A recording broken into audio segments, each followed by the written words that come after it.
പന്തളത്ത് നിന്ന് അയ്യപ്പന് ചാർത്താനുള്ള തിരുവാഭരണം വഹിച്ചുള്ള ഘോഷയാത്ര തുടങ്ങി. പന്തളം വലിയ കോയിക്കൽ ക്ഷേത്രത്തിലെ പ്രത്യേക പൂജകൾക്ക് ശേഷമാണ് തിരുവാഭരണ ഘോഷയാത്ര ആരംഭിച്ചത്. ടോബി ജോൺസൺ വിശദാംശങ്ങളുമായി ഇപ്പോൾ പന്തളത്ത് നിന്ന് ചേരുന്നുണ്ട്. ടോബി, വിവരങ്ങൾ എന്തൊക്കെയാണ്?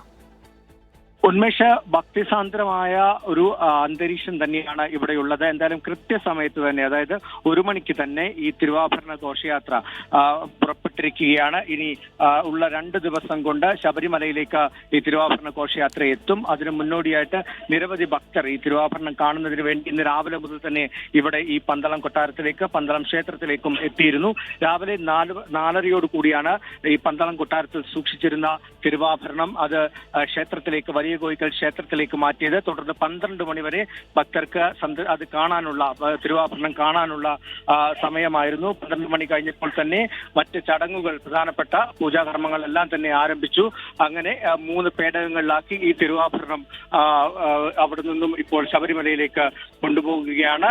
ധനു 28-നാണ് ഈ ചടങ്ങ് നടക്കുന്നത്. ഇവിടെ നിന്ന് 3 പേടകങ്ങളിലാണ് 11ഓളം സ്ഥലങ്ങളിൽ ഈ തിരുവാഭരണം പോകുന്ന വഴിയിൽ തുറന്ന് കാണിക്കും. ഏകദേശം 85 കിലോമീറ്റർ ദൂരമാണ് ശബരിമലയിലേക്കുള്ളത്. വിവിധ ക്ഷേത്രങ്ങളിലടക്കം സന്ദർശിച്ച് പരമ്പരാഗത പാതയിലൂടെ, വനത്തിലൂടെയും മറ്റും ശരംകുത്തിയിൽ 14-ാം തീയതി ഏകദേശം 5 മണിയോടുകൂടി ശരംകുത്തിയിലെത്തുന്ന ഈ ഘോഷയാത്രയെ, തിരുവാഭരണ ഘോഷയാത്രയെ ദേവസ്വം ബോർഡ് അടക്കമുള്ളവർ ചേർന്ന് സ്വീകരിച്ച് സന്നിധാനത്തേക്ക് കൊണ്ടുപോകും. തുടർന്നാണ് അവിടെ ഈ തിരുവാഭരണം ചാർത്തിയുള്ള ചടങ്ങുകൾ നടക്കുക. ഇത്തവണയും എടുത്തു പറയേണ്ട പ്രധാനപ്പെട്ട ഒരു കാര്യം, ഇത്തവണയും 90 വയസ്സുള്ള കുളത്തിനാൽ ഗംഗാധരൻ പിള്ള തന്നെയാണ് ഈ പേടകം വഹിക്കുന്നത്. അദ്ദേഹത്തിന്റെ നേതൃത്വത്തിലുള്ള 26-അംഗ സംഘമാണ് ഈ പേടകം വഹിക്കുന്നത്. 18ാമത്തെ വയസ്സിൽ അദ്ദേഹം ഈ പേടകം വഹിക്കുന്ന ചുമതല ഏറ്റെടുത്തതാണ്. അന്നു മുതൽ ഇന്ന് വരെ അദ്ദേഹം ഇത് തുടർന്ന് പോരുകയാണ്. അങ്ങനെ 26-അംഗ സംഘം ഈ 3 പേടകങ്ങൾ, തിരുവാഭരണവും അതുപോലെ തന്നെ മാളികപ്പുറത്തും മറ്റും ഉപയോഗിക്കുന്നതിന് വേണ്ടിയുള്ള പാത്രങ്ങളും പൊടിക്കുറയും എല്ലാം അടങ്ങുന്ന 3 പേടകങ്ങളാണ്. അതിൽ ഈ ഗോപുരം പോലെ ഇരിക്കുന്ന പേടകത്തിലാണ് ഈ തിരുവാഭരണം ഉള്ളത്.